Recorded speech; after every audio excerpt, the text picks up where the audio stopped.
One of these days I'm going to get her to actually do an introduction. I said hello. So today we're back to work. Kristina this morning was not feeling so hot. Yeah, so I don't know why, but since I've started the diet, and I think it's just since I've started the diet, which there has to be a correlation somehow, but if I take a shower in the mornings, my blood sugar gets really high. So I know I've heard before that like heat in general can raise your blood sugar, but I've always taken showers in the morning and that's never been a thing. So I don't know if there's some sort of correlation with like being in ketosis, you know, having ketones present, and I have no idea what it could be. But anyway, so my blood sugar went really high. When I say really high, it was like 202, so not the highest it's ever been, but with ketones present, that could be dangerous for a diabetic. So, but also my body just felt like complete shit. Like I just felt like I was burning from the inside. And I was nauseous and I had a headache and I could barely like stand, not because of my legs, but just because like if I stood up I felt horrible. So I had to go into work like 4 hours late today. Yeah, but I feel fine now. I just feel like worn out. Yeah, my leg is, I would say, 50% better than what it was, but because we massaged it and iced it last night. Yeah, and she's gonna massage it again tonight too. I do it. If I ask nicely. I do it. But yeah, outside of that, for breakfast, she didn't really eat, so I ended up just eating her bacon because she ended up going back to sleep.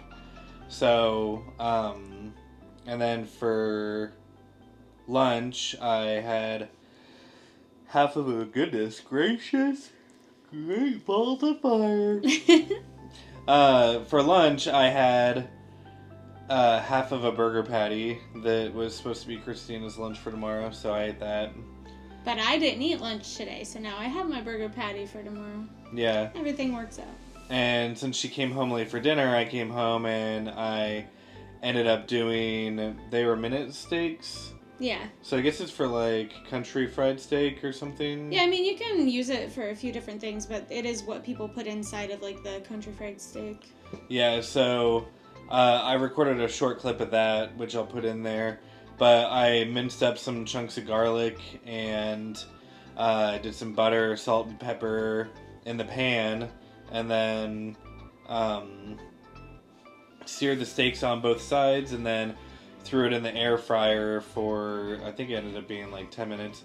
It did overcook it a little bit. One thing I didn't know is it was actually ended up being like 4 round pieces.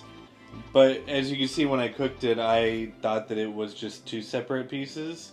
And so that's how I cooked it. And I flipped it and they stayed together and everything. But yeah, when I put the thermometer in, I think that because it sat between like 2 patties, it wasn't really like hugging the meat. Oh, that makes sense. So it wasn't like temping it right when I was cooking it. So I just set it for like sirloin and or filet or sirloin, one of the two. And just let the timer go, and it only cooked in there for probably like 10 minutes, but our air fryer though has a thermometer. I know maybe you've mentioned it before, but just to be sure, there's a thermometer and then it automatically senses, so it stops cooking when it gets to a certain temp. So yeah, it could have maybe not like been touching it well enough. Yeah, it plugs into the side and then you can run the cord inside and you're supposed to like shove it in the meat and it's supposed to like temp it while it's cooking and then cut it off when you get to the temperature of like the meat that you're wanting. So like I set it just for like medium. Yeah. And so, yeah, I think that because it didn't sit in there tight enough that... Yeah, minute steaks in general, though, I've seen people say if you overcook them that they get really chewy, and they were kind of chewy. Yeah. But tomorrow we're going to make, what is it, the tenderloin? Beef tenderloin cut. Tenderloin, so that'll be good. Yeah, I think it's like in the family of fillets, so it should be a lot more tender, and, you know, who knows, maybe we can set it at like medium rare and... Yeah. Just see what happens. There, yeah. Have you weighed yourself yet? I haven't weighed myself today, so I'm going to weigh and do it tomorrow. I wanted to go a couple days without doing it just to see. And to hopefully not be disappointed when see you what do happens. It. Yeah. Well, that's cool. I was supposed to have my... That's 2 yawns. I was supposed to have my follow-up, like my goal-setting appointment tomorrow, Ooh. but I'm not going to go. I also canceled my last appointment, so... Well, you've gone to 2 of them. I've only gone to 1, so you're doing better than me. But my leg is, like, jacked, so... My right calf. So yeah, we're going to have to figure that out. Yeah, hopefully we'll massage it and ice it tonight, and maybe it'll feel better. Yeah. Yeah, so we're falling apart, but I don't think it has anything to do with the diet, so nobody get discouraged. Yeah, it's definitely not the diet. Like, I think that it's, it's just an accumulation of things. I do think that the cramp was probably caused in some way from the diet, but I do think the cramp, like, tightened and tensed muscles that... it's like when you go to work out when you haven't really worked out and, like, you're just, like, overexerting different muscles in your body that you're not used to already doing. Yeah. And then you wake up the next day and you're like, shit, I'm sore. Like, and that's kind of what it felt like it felt like I did, like, 1,000 of the calf crunches or something. Yeah. And it's just like, damn. Calves are doing sit-ups. Yeah. Yeah, also, my right leg was cramping today, too, so I think the correlation there could be, we were doing the LMNT, which had the magnesium and potassium. We started supplementing with the pills, but the pills had rice flour, so then for the last 2 days, we didn't do that. I did try the powder magnesium and potassium today. I couldn't drink it. Like, it makes the water taste chalky. So I did order some drops that you can put in water that has quite a few things. Magnesium, potassium, calcium, I think a little bit of sodium, but it's only like 40 milligrams, not 1,000. And then iodine, some different things. Nice. Yep. I'll definitely be excited to try that for sure. Mm-hmm.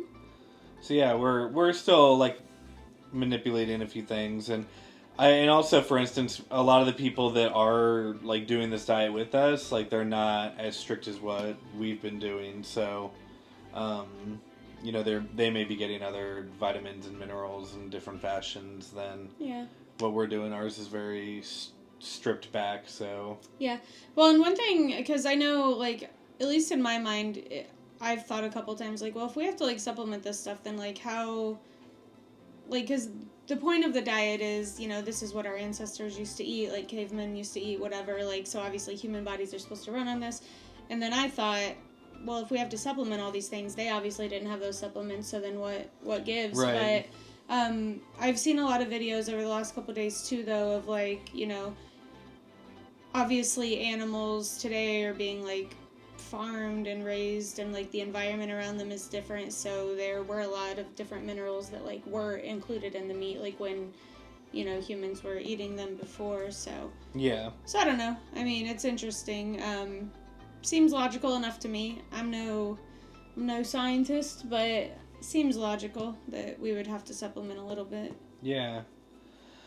Well, outside of that, we're going to wrap everything up today, and... Hopefully we'll be feeling better tomorrow and in better moods. So yeah. In some hot moods. Some hot moods. So, but it's getting cold as crap outside. Yep. And I don't like it. Me neither. And then it's hot as hell during the day. It is, yeah. It really is. So. Yeah. Cool. All right. Well, we'll follow up with you guys tomorrow. You guys have a good night. Bye. Bye.